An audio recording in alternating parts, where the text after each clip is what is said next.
Hey, thanks for coming. Welcome to the Love Shack.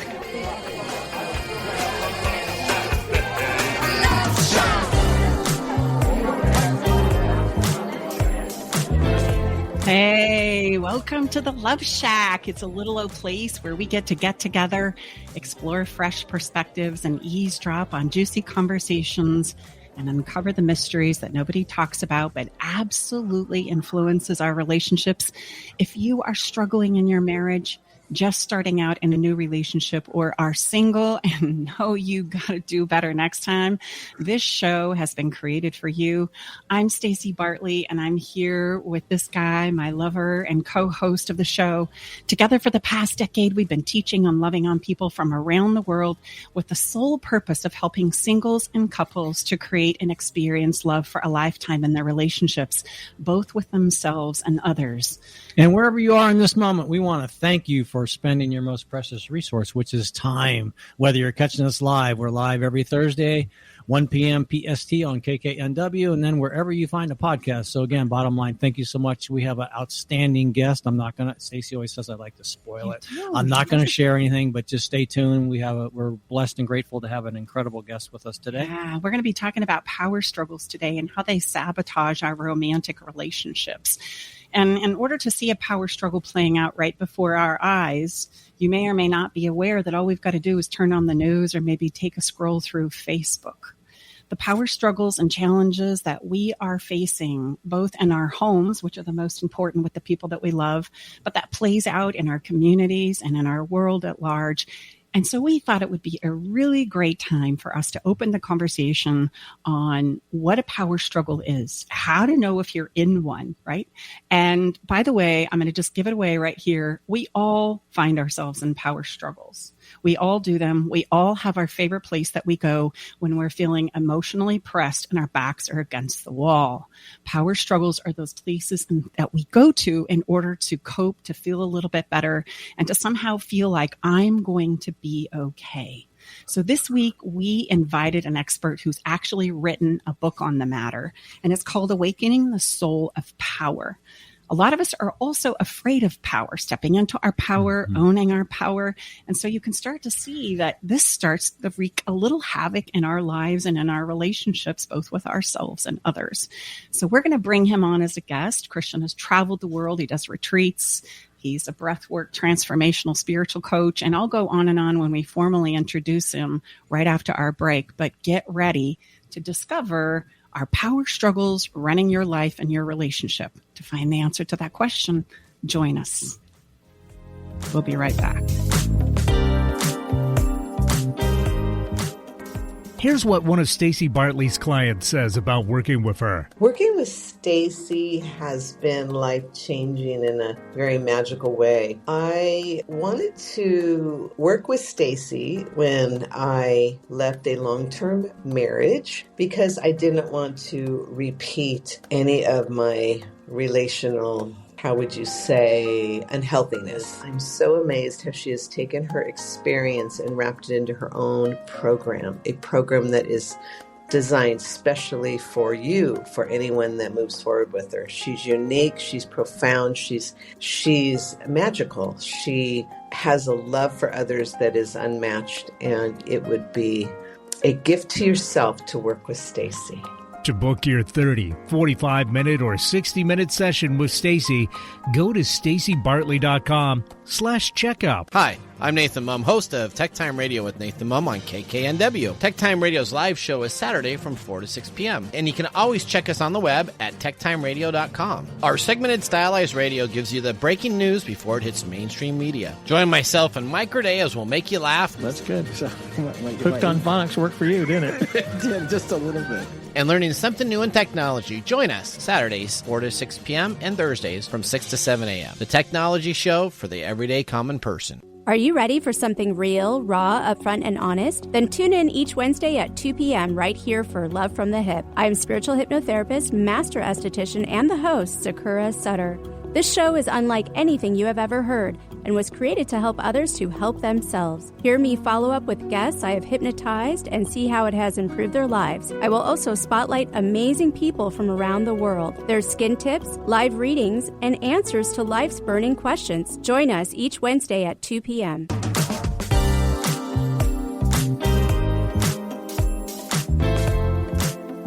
Good to have you with us. Welcome back, everybody. Good to have you with us. We're Tom and Stacy Bartley, hosts of Love Shack Live. We have our awesome engineer, Eric Ryder at Spaceship KKNW, and an incredible guest today. Yes, we're going to be jumping into the conversation with our guest around what is a power trap and how to spot and avoid them, how to step into your own personal power without misusing it on others, and how to navigate through the power struggles in a powerful way, yet a loving way. So to have this conversation, we are so excited and honored and grateful to Christian de la Huerta. He's traveled the world offering inspiring and transformational retreats where he combines psychological and spiritual teachings that have lasting, life-changing results for the people that he works with. I might add also he's an award-winning, critically acclaimed author. He has spoken on the TEDx stage, and he even has a wonderful testimonial from Gloria Estefan, and everybody knows who she is. I used to love her song. Me too. How incredible to have somebody of that caliber backing you. He's been called by Gloria as a balm for the soul of anyone searching for truth and answers to life very difficult questions. And what could be more difficult than dealing with our own power struggles within inside of ourselves and watching them play out in ourselves and the people that we love and affect them, whether our lovers, our children, our extended family, even our friends and coworkers, business partners. So this is a very important conversation today, and we want to shed some light on doing a self-examination of understanding power, what the reality of that is, and then seeing where you might be stuck in a power trap. I know for me, I probably need a sign on my door that says, danger, power traps ahead. Ta-ta, keep yourself alert, because it's something that we all do. So Christian, without further ado, welcome to the show. It's so great to have you with us. Hey, Stacy. Hey, Tom. Thank you so much for having me. I'm really excited to be here and honored and looking forward to our conversation. Yeah, I was really struck in your book by the passage you shared from James Hillman when I first read the book, where you write, James warns us of setting up love as the antithesis to power. Power is not the enemy of love, he states, but is too often cast as the opposite of love, goodness, and beauty. And man, did that strike me at the core.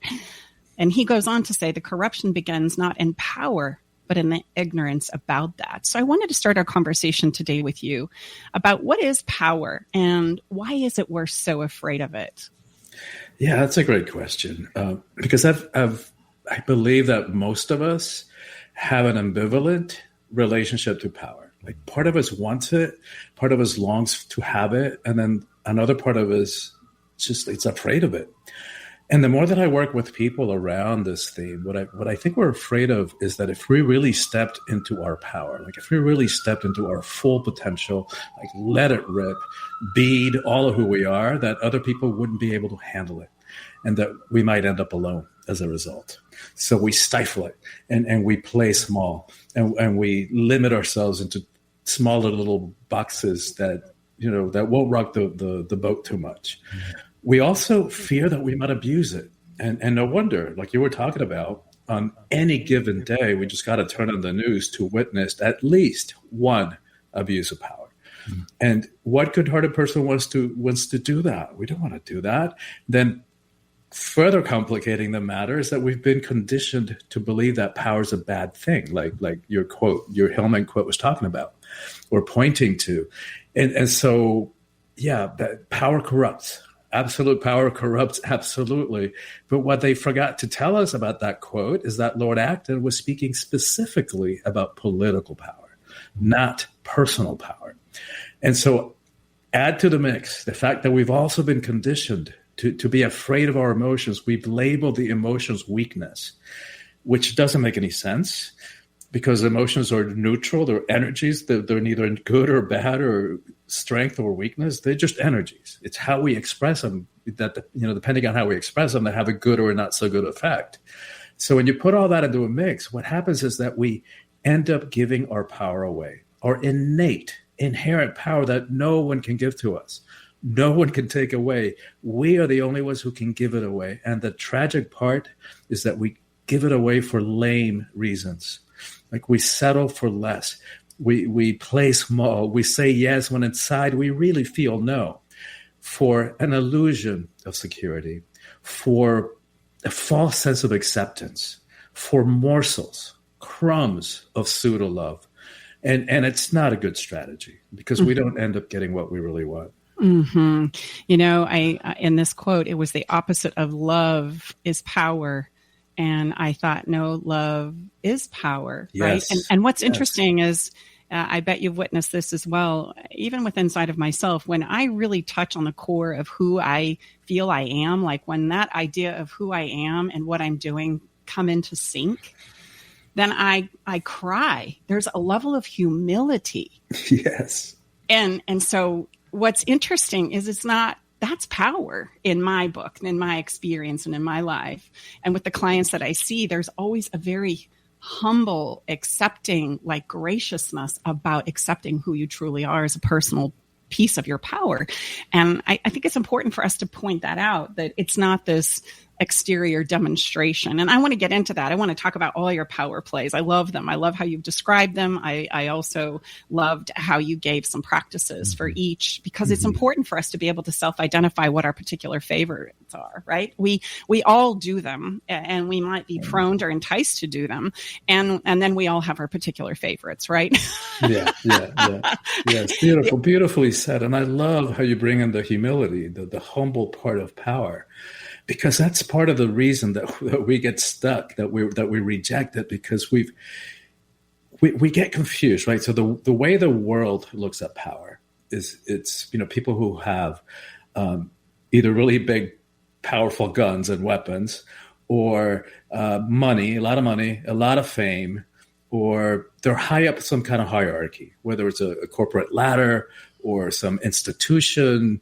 But the thing about all those kinds of power, that they're external, they're outside of us, right? So they can be taken away. They're here today, gone tomorrow. Whereas the other kind of power that you're pointing us to, which I call soulful power or spiritual power, it's inside of us, right? Again, no one can give it to us. No one can take it away. And whereas worldly power, it always has an agenda and is always trying to puff itself into seem bigger than it is. Yeah. The soulful power that we all have is humble, and it doesn't need to prove anything to anybody. It just is. So I think of a Gandhi or Gandalf in Lord of the Rings, and their simple monastic robes or sandal feet. You would never know how much power they hold until it's needed, and then watch out. Gandhi brought the British Empire to its knees when it was at its highest. In terms of global reach, was at its thinnest, at its highest point, and he did that without ever landing a punch or shooting a gun. That's power. Mm-hmm. Well, and in my own journey to stepping into my power, which in the spirit of full disclosure, I still wrestle with to this day. I think that's a lifetime journey of uncovering and accepting who it is you are and what it is you have the capacity to be. And I would get confused there was a point in time where, in my love relationships, I came out of completely giving my power away. And then I stepped into being almost the abusive one, like the abuser, where I was going to do relationships on my own terms, and I was going to call the shots, and I was going to tell you how it was going to go down. And then you kind of go, well, that's not power either, right? So in my own search of power, I realized that power is that place inside of myself where I am humbled by who I am, where I accept who I am. And sometimes it brings me to my knees. It always makes me emotional, right? It always brings me to a very wonderful emotional place. Well, and I see that in my clients as well. When they finally own who they are, they cry.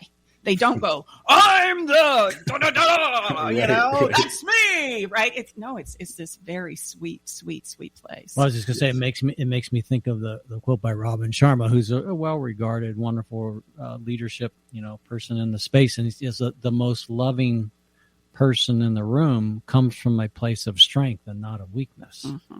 Yes. Yeah, beautifully said. And I love your personal story with that, Stacey. Thank you for sharing that.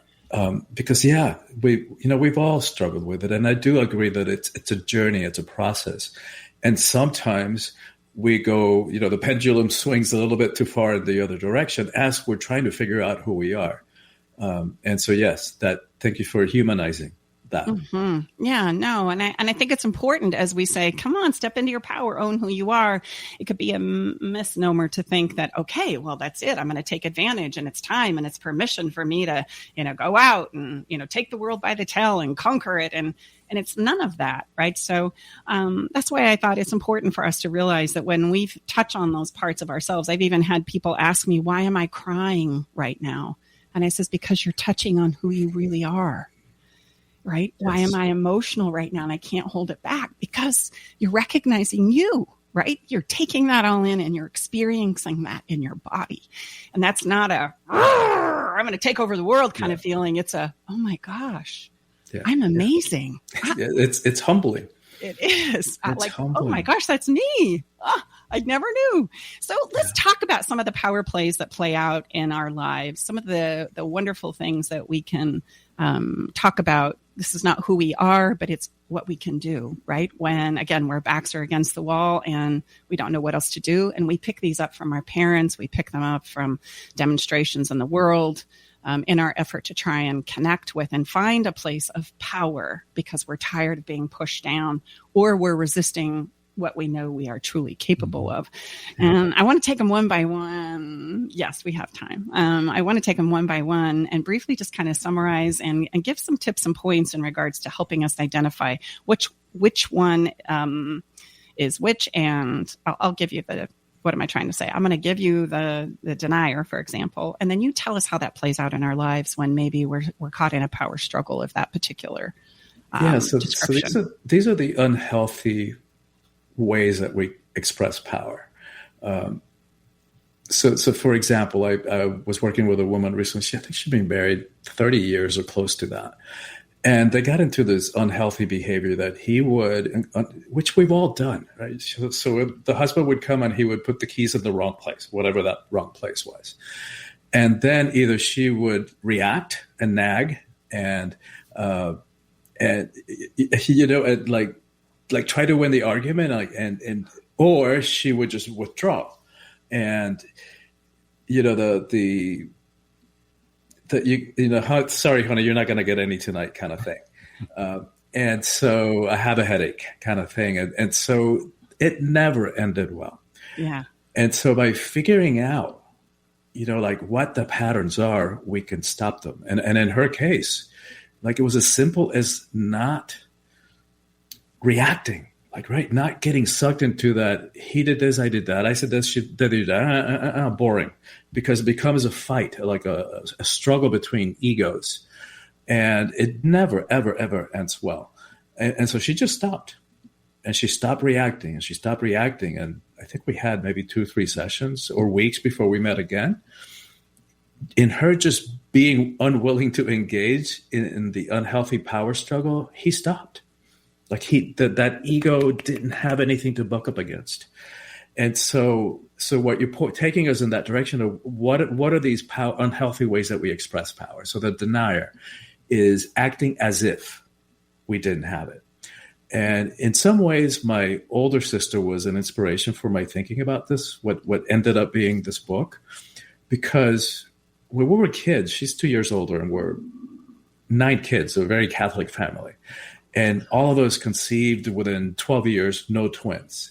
So when we were kids, she would boss around not only the 9 of us, but the entire neighborhood of 15, 20 kids. And in a natural way, not a bossy, obnoxious way. She would just say, hey, let's go do that. And we would all say, okay, let's go do that. And when she hit puberty, something happened. I don't know if somebody said something to her that little girls didn't behave that way, or she just picked it up through osmosis from society and culture, but she turned it off. Mm-hmm. And kind of took this persona of Mother Teresa, and that never ends well. It's because, that's the typical, this is not the way that it showed up in her case, but when we suppress power, it has to come out in a different way. Yeah. In her way, it started showing up more in physical stuff. physical symptoms. But this is what happens when we're like, we're sitting in front of the boss and he or she is like just letting us have it unfairly. And we're just saying, yes, ma'am, yes, sir, yes, sir. Inside, we're seething with the injustice of it all. And we don't say it. Right. And so what happens is that energy has to come out in some other ways, and it comes out unhealthfully. So that's like the kick the dog syndrome when you get home. Mm-hmm. It doesn't end well. Stay with us. We'll be right back. Navigating the silent, complex moments of separation or your partner's need for space can feel like walking through a maze without a map. If this sounds familiar, know that you are not alone. This journey, filled with uncertainties and introspection, requires a gentle, understanding guide. Hey, I'm Brooke from Love Shack Live. We see you, and more importantly, we get it. That's why we created the Separation Support Bundle, a collection of resources designed to not just guide you through separation, but to offer comfort and clarity during these times. Our separation guide offers insights and support to help make sense of your emotions and the process of separation. And for those moments when words escape you, our guide on 10 texts to send when navigating space provides thoughtful prompts to help communicate with compassion, plus a soothing separation meditation to help ease the overwhelming moments. Because sometimes all we need is a starting point, or a way to start feeling okay again. Remember, you don't have to journey through these complexities of separation alone. Our Separation Support Bundle is here to accompany you, guiding you towards healing, understanding, and most importantly, the renewed sense of self. Visit stacybartley.com/bundle today to access your free separation support bundle. At Love Shack Live, we're all about exploring the real stuff that relationships bring, the good and the challenging. So let's tackle this together, because even in the hardest times, there's hope, growth, and yes, even love to be found. Mm-hmm. Well, and I love some of the examples that you gave to examine for ourselves. Are we doing some kind of a denier pattern, which would be I'm staying busy, I'm triggered, I maybe experience some road rage, or I'm ticked off that I have to wait in the checkout line, or right, I can never get to doing the things that I want to do, and I'm constantly having a story or an excuse around that. And really what it is at the end of the day is I'm really terrified of stepping into my power, to who I am. It's that book I never write. It's that, right?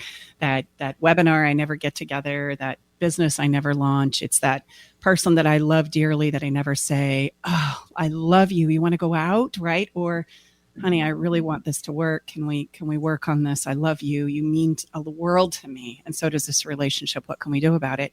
Mm-hmm. And so instead of that, we get into this power play where we withhold it, we stay busy, and we take out this frustration on others.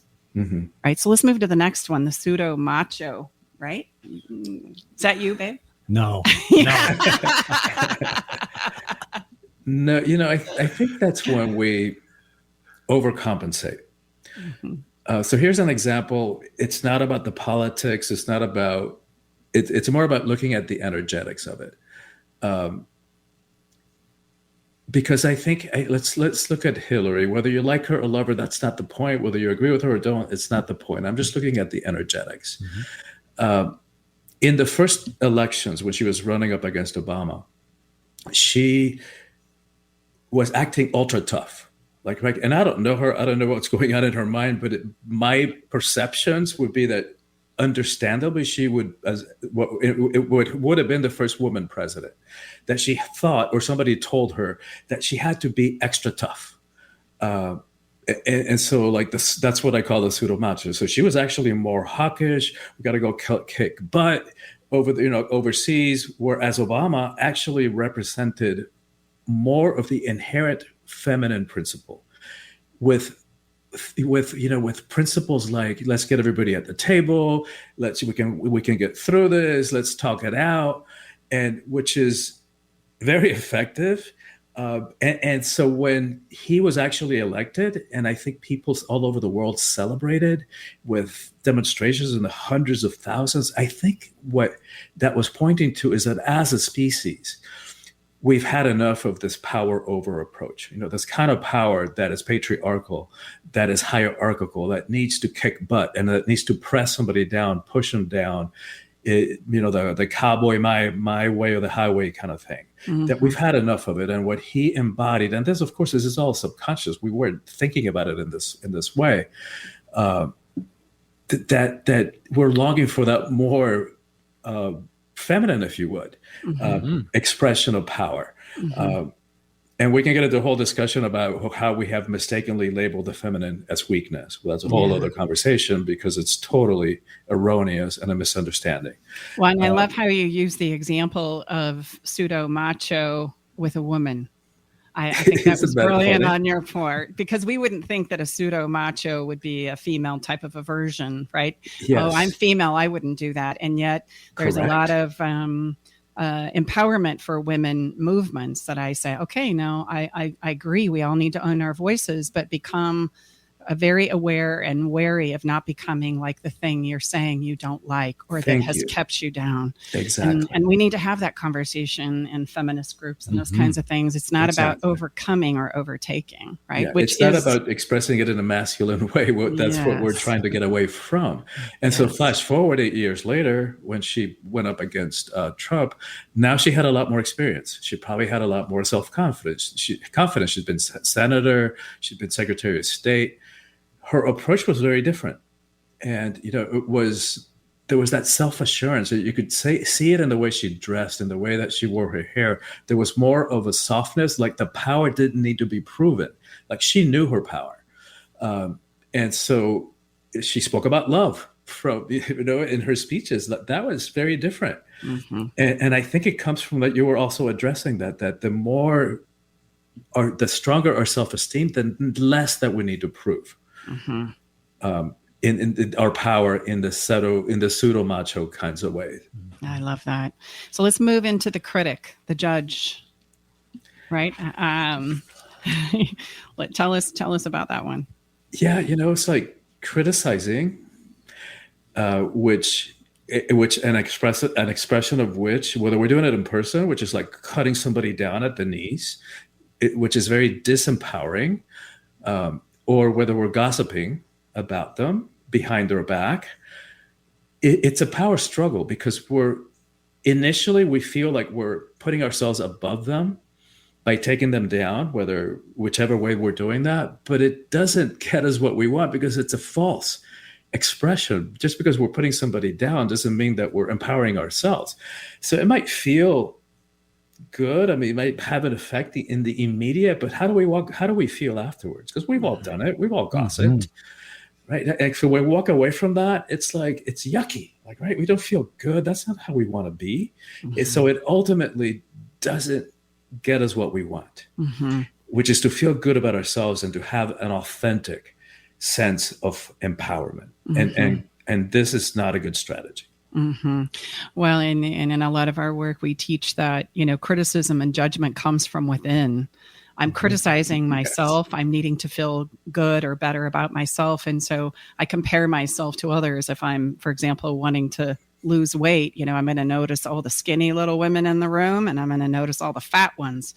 The skinny ones make me criticize myself, and the fat ones go, whew, at least I'm not that big, and that's where these kinds of criticisms come from. And so it's important for us to all maybe examine where we stand there, which is another thing I love about your book. By the way, you have those practices and those reflection exercises at the end of each segment, which I think is brilliant. So let's move on to the Let me add to that, because I think it's really important what you just pointed to, which is that judgment it's always two-sided, right? So that's why when I talk about the ego in the beginning of the book and the ego weapons of happiness destruction, one of them is the double-edged knife of judgment, which is what you're pointing to, that as harshly as we're judging others, we're judging ourselves, because that's that harsh inner judge. And we know, like, the things we tell ourselves are so mean and so cruel that we would never, ever say to anybody else. So when we soften that judgment toward others, we're also softening towards ourselves. I love that. And I also love how you pointed out in the book that we can cut people down in humor, but it doesn't make it any less mean. And I loved how you pointed to some great examples in our society. Ellen DeGeneres, for example, who can be funny, but she doesn't do it at the expense of others. And I thought that was a really great point to make, that even if it comes off funny and people in the room are laughing and we can all relate to it on some subconscious level, if somebody in the room is feeling less than, it's still not okay. It's not okay. Yeah. So let's move on to the bully, the abuser. Yeah, that's a more blatant abuse of power, usually by force. Although, now we're finding out and hearing about cyberbullying all the time. So it doesn't have to be physical bullying. But to me, and again, trying to avoid the politics.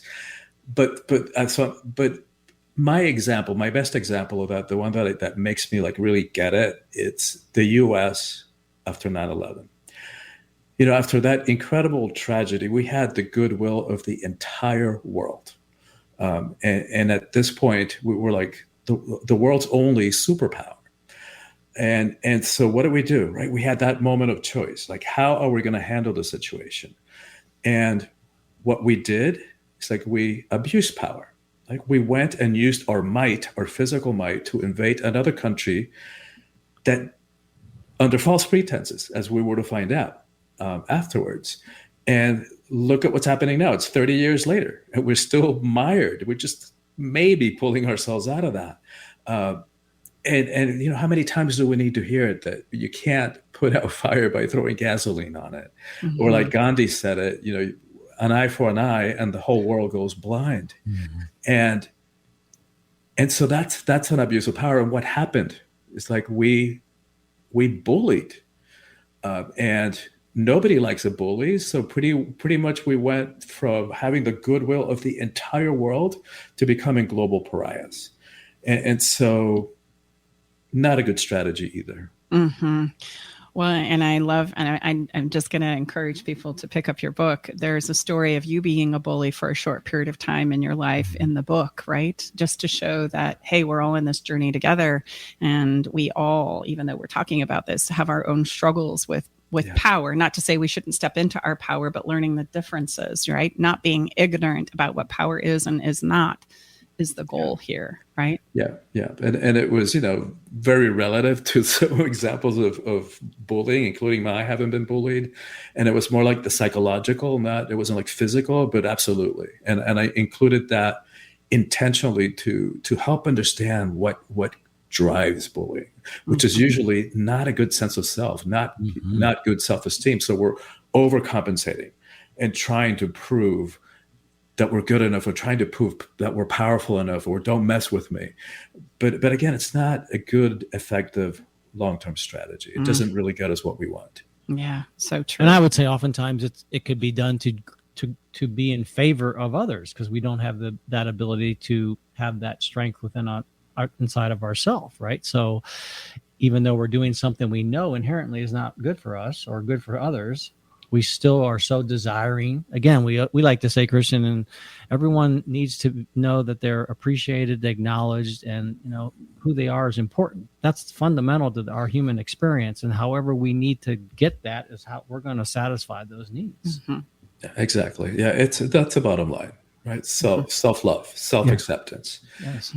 Which begins with self-awareness, right? We can't heal all these unhealthy patterns if we don't know what we're doing or what's driving them. Like, that's why the journey within, the willingness, the courage to look within and to ask the hard questions. Why do I do the things I do? Why do I get stuck in these patterns of self-defeating behaviors, of self-sabotaging behaviors? Why do I get stuck in these relationship patterns that sometimes feel like it's the same boring movie? Like, I've seen this movie. It's just with a different actor, a different co-lead, but it's the same boring patterns, the same boring issues that keep coming up. So why do we do the things we do? Mm-hmm. Hard questions, and nothing less than heroic to be willing to look inside and to face our inner demons. And it is so worthwhile because it makes freedom possible. I love the way you said that. It does make freedom possible. And yet what we have to resist is the temptation to think, I've got to figure out the other person first. That's my problem. If I could just get them to stop or start doing what drives me crazy, this whole thing would work out. So what's the problem, right? It's got to be over there. Man, I wish sometimes I could be a psychic and answer those questions with honesty. But the reality is those questions can only be asked with inside of ourselves. That's right. Not even a psychic can give you those answers. Nobody can give you those answers. That's right. I love in the book, you say, cultivate your own garden. And it's a garden that only you can cultivate. Yeah. And only we can let ourselves out of that self-made prison. Mm-hmm. It's like no matter how much we can get help, we can get support, we can get mirrors to help us see, but nobody can open that door and let ourselves out except for us. Except for ourselves. Yeah. So let's you've got 4 here that we need to get through in about 4 or so minutes. I know we could have a whole show on every one of these. So it's obvious to me we've got to have you come back and continue this conversation. But I want to make sure we cover the victim, because the victim is the most, I would say, challenging place to get somebody out of. Would you agree? Totally. The 30 years of doing retreats, that is the hardest one to pop out of, and it's a level of consciousness. It's the biggest trap for sure. And so you went for the jugular. So here's the thing: like connecting it to power. As long as we're holding anyone or anything, for that matter, outside of us, responsible for our state of being, for our happiness, for our success, we just gave our power away. Right, because we're usually either if only mom had done this, if only dad hadn't done that, if only the teacher, the minister, society, sexism, racism, homophobia, if it only wasn't for that, if I had been born in a different family, in a different country, if only. It's like we're just giving our power away, and oftentimes to the perpetrator. And so it's a tough one. It's a tough one. And this is not denying or making right or rationalizing what anybody did or didn't do. It's not about that, right? It's not minimizing anybody's pain or trauma. It's not about that. It's saying that if we want to be free, we've got to let ourselves out of that victim trap. Because, and here's the thing about it. It's like one thing we can count on for sure is that life is going to continue throwing curveballs our way. Stuff is going to happen. People are going to do things that we didn't see coming. And that's the way it is. And sometimes it's going to suck. And here's how we begin to let ourselves out of that prison, no matter what happened in our past. And I'm so sorry about the stuff that many, if not most of us, had to deal with. Human beings should not have had to deal with that kind of stuff, especially kids. But no matter what happened, no matter what happens going forward, we can always choose how we're going to be in response to that. And that alone, that reframe, changes everything and allows us to reclaim our power in regards to that situation. And nobody embodies that, exemplifies that better for me than Viktor Frankl, the Austrian psychiatrist. Yes. Wow. Years in concentration camps. Lost everybody, his entire family, his pregnant wife, soulmate kind of relationship. And that guy was able to say, I mean, not to mention all the property and degrees and education, all of that, right? Everything was taken away from him. And that guy was able to say that they could take everything away from him except for one thing. That choice to decide how he would be in response to that. And again, not to minimize anybody's pain or tragedy, but if he can do it there, certainly we can do it in our lives. Absolutely. So what would you say, Christian, in doing all your years of retreat work when you're, working with a participant and they've gone through something horrific? So I so appreciate, look, we're not denying the horrific situation you've gone through. How is it that you're finally able to have them hear something perhaps that they've not heard before? It's a conversation and it's a process and it's understanding what the ego mind is and how it works. And because the ego is that part of us that is stuck in victimization. And we don't have time to dive into that right now, but a simple visual is if you put a baseball in the center of the stadium, that's what the ego is. Who we are is actually the stadium. And we've allowed this tiny, tiny part of who we are to think that it is all who we are. and to make really important, consequential choices from its very limited and always fear-based perspective. So at every retreat that I do, that's the starting point. In the book, that's a starting point, understanding what the ego is. So we do that. And then we also use breathwork, which is another conversation that we could spend a whole session on. But I've yet to come across anything that heals past trauma as effectively and as quickly as this does. And I'm talking about people that I've worked with really severe traumas that they've overcome.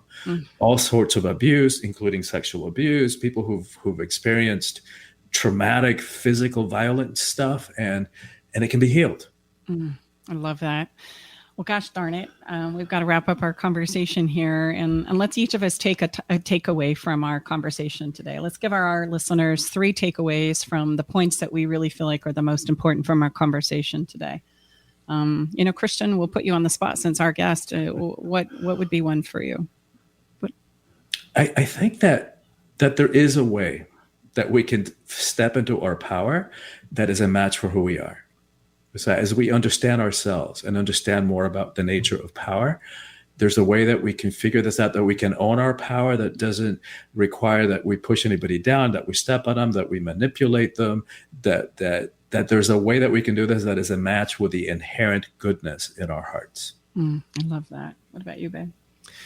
Yeah, I would say a similar track in that, certainly from the male energy perspective, there's in my experience living life on the planet, there's not a lot of celebration of what we're touting, meaning I like to say I love that quiet demonstration, and so when you have that power within you, it's just like the greatest athletes. They don't necessarily talk about how well they perform. They simply demonstrate it. So Yes. To know and not to do is to really not yet know. So then just be that quiet demonstration of the power, and the male power has been such an interesting evolution for as long as we've been on this planet. And I think we need to embrace this feminine energy. We have a mentor we work with, Trevor G. Blake. He talks about it's breathless, it's fast. The feminine energy definitely is coming into our evolution now, fast and furious. Most of our most prominent CEOs of the fastest growing companies are all women. That's not by accident. So we have to embrace, the convergence of both the feminine and the yes. Find balance. And the male masculine. Well, and this wasn't something so much that we've talked about, but something that I just want to point to and encourage our listeners to do. Don't be afraid to look at these and own them for yourself, right? It's a freeing experience to say, gosh, I do that. Oh, I've done that too. Oh, holy cow, right there. Look at them and own them, because then they have no more power over you. And to some of the abuses and the egregious things that have been done to us, I also want to point to those in and of themselves are power. They fuel the goodness that we see in the world. For example, if I've gone through I have a client that went through a horrific battle with addiction, only to create, after killing someone driving drunk, an organization that supported families and children of people who are struggling with alcoholism. So we can take these things that have happened to us and we can reframe that power. And those are the reasons why we have wonderful nonprofit organizations and people doing great things in the world, because they have stepped into their power and they're taking those things that are egregious and they're wanting to make some change happen because of it. So those things can be transformed into the power, the energy, the juice that we can take and embody in our lives to go forward and change the way that we look and view things. So I want to leave our listeners with that as well. Christian, it's so wonderful to connect with you. I will reach out to you after this is over, and man, you're somebody we could have on, every few weeks to continue this conversation. And how about share with us, please, where people can find you and your awesome body of work and your book, please. Thank you both so much for having me and for asking that question, Tom. It's been an amazing conversation, and thank you for doing what you do. I know that your willingness to do this work and this podcast makes a difference in many, many lives. So thank you. In terms of where to find a book, you can get it at your local bookstore. You can get it on Amazon. So wherever you buy your books. In terms of reaching me, probably the best way is my website, which is soulfulpower.com. And then they can access social media from there. And for your audience, if they will go to soulfulpower.com and get on my email list, we all know how easy it is to click unsubscribe down the road if it doesn't work for you. But they will get a sample chapter from the book on what it means to live a heroic life in the 21st century. They'll get some of the power practices that you were talking about, Stacey, that are designed to integrate, to apply those teachings to our lives so that it doesn't stay at the level of information, because we don't need more information. We've got information overload. Mm-hmm. What we need is transformation. Yeah. And that's what those practices will do. And then they'll get a recorded lesson and guided meditation about trust, which I created specifically to support us during these crazy, chaotic times of uncertainty. So thank you again. Oh, absolutely. It's been a pleasure, Christian. Thank you again. And we look forward to having you back on the show here soon. Okay. Big squeeze to you. Thank you, Christian. We'll see you soon. So we're going to take a really quick break right now and let you ponder all that we've talked about and all that we've shared. Come on back and we're going to have a little fun. We've got to kind of balance things, right? We've had a wonderful conversation, but don't forget to have a little fun along the way. We're going to have a super tip for you in just a minute. We'll be right back.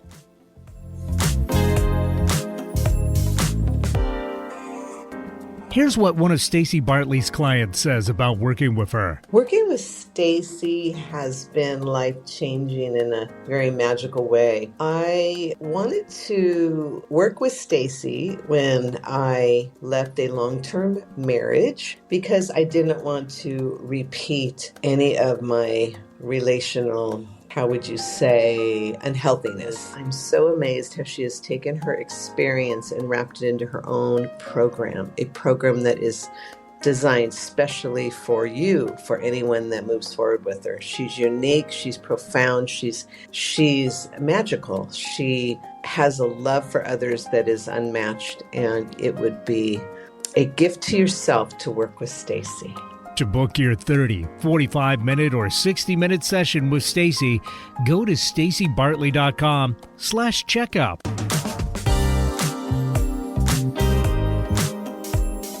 Back, we just finished an incredible conversation about personal power with our wonderful guest today, Christian de la Huerta. And it's time to have a little bit of fun, okay? So it's always a good time to have some fun. We need to make sure that we incorporate that in our lives. And we do this segment every week to inspire you to do just that.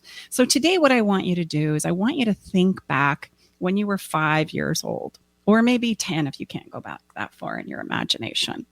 And I want to encourage you to sit down and make a list of all the things that you used to love to do at that age. For example, I used to love to ride my bike, be free. And in fact, in the spirit of full disclosure, I love to run naked because I love to feel the wind on my skin, feel the grass underneath my feet. And my parents were always after me because they'd find me at my friend's house or out in the front yard, butt naked. Okay, so I love nature. I love the feel of it. I love everything about it. We still have that problem now. No, just kidding, ladies and gentlemen. I'm having a little fun. And listen, what I want to encourage you to do is after you've made that list and really contemplated, what was it that I used to love to do? Coloring, sculpting, right? Riding a bicycle, riding a motorcycle, walking in nature, all of those things that were intrinsic to who you are because you didn't know better. I then want to encourage you to just do one of them this week. Just do one. Pull out the coloring book and the crayons. Feel the grass on your feet.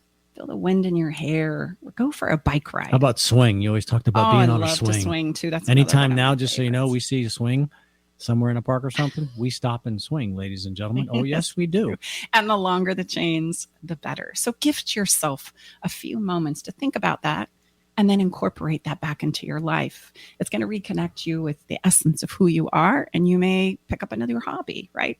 I'm convinced that Tom was a drum player in his previous life, and I'm always encouraging him to beat a drum. But you give him a drum, he'll stand there and beat it for hours. So, honey, got to pick I'm up told I have good rhythm. You do. You have really good rhythm. So we have a Spread Some Love moment, which is where we feature people and platforms and bodies of work that are doing really great things in the world.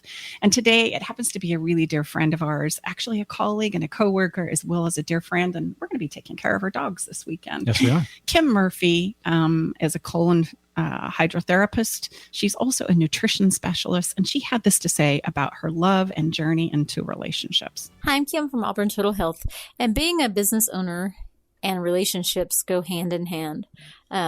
Whether it's dealing with an employee, dealing with a client, dealing with another vendor, whatever. You have to have good relationship skills to be able to run a business effectively. And it's so important to communicate not only clearly, but also authentically, to be real. And that in turn is going to turn around and influence your personal life. So being a good communicator, a good expert at relationships is important for a business owner as well as in every other part of your life. I love the work that Stacy and Tom are doing. It's just incredible. And I think that the tools that they provide will help any business owner, any person in a relationship be able to have a good and lasting relationship.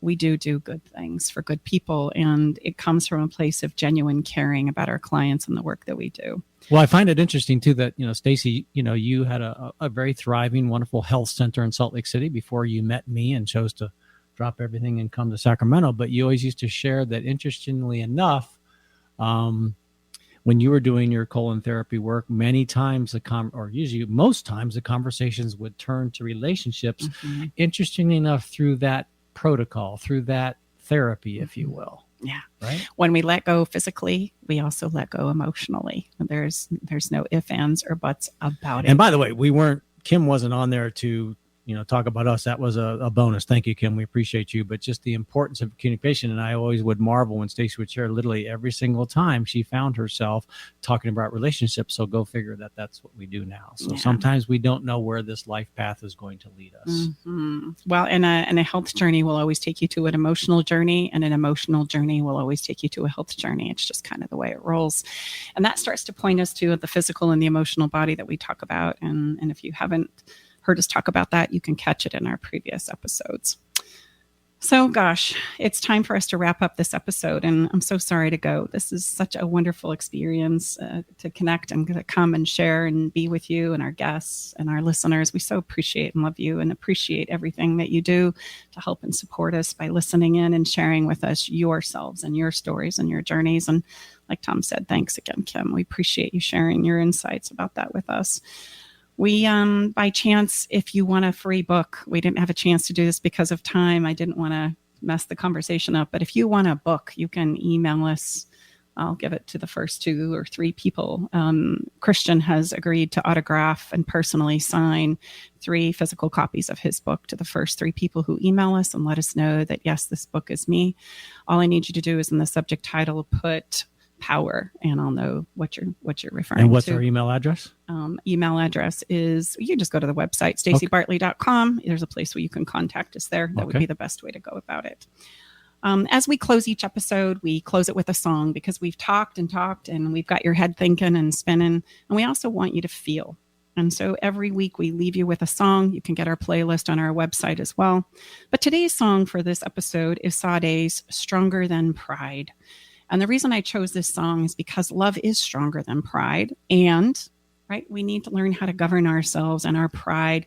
Some of that pride is what gives us in those power struggles. So check it out. Feel the episode. And, babe, you always have a great idea. In fact, you know what?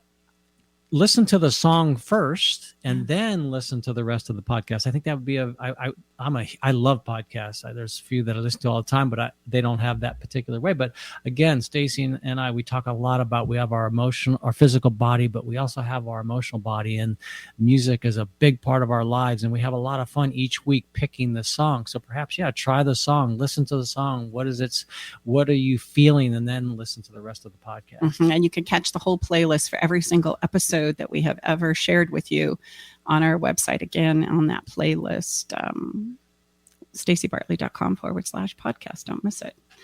So I want to shout out, as we wrap up and say goodbye to you, a special thank you to Christian de la Huerta for sharing his wisdom on power struggles. Mm-hmm. We'll have Christian back for sure. Oh, for sure. And Kim Murphy for spreading some love with us today. Come on back next week and join us for additional ways to improve your sex, love, and relationships. That's our jam. That's what we love to do.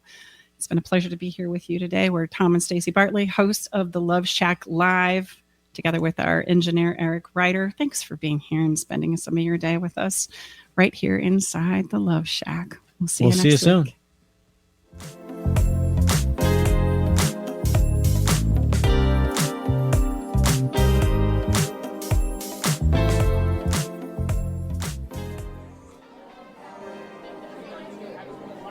Thanks for joining us today in the Love Shack. We hope you came away with something that made your toes tingle. To learn more about everything you heard on today's show, go to stacybartley.com/podcast. Love the show? Help us spread the love by sharing the show with others. Okay, everybody, time to go. We got to close the doors to the Love Shack for this week. You don't have to go home, but you can't stay here. Come back next week, though, and join us for another edition of Love Shack Live with Tom and Stacy Bartley. Here's what one of Stacy Bartley's clients says about working with her. Working with Stacy has been life-changing in a very magical way. I wanted to work with Stacy when I left a long-term marriage because I didn't want to repeat any of my relational, how would you say, unhealthiness. I'm so amazed how she has taken her experience and wrapped it into her own program, a program that is designed specially for you, for anyone that moves forward with her. She's unique, she's profound, she's magical. She has a love for others that is unmatched, and it would be a gift to yourself to work with Stacy. To book your 30, 45-minute, or 60-minute session with Stacy, go to stacybartley.com/checkup.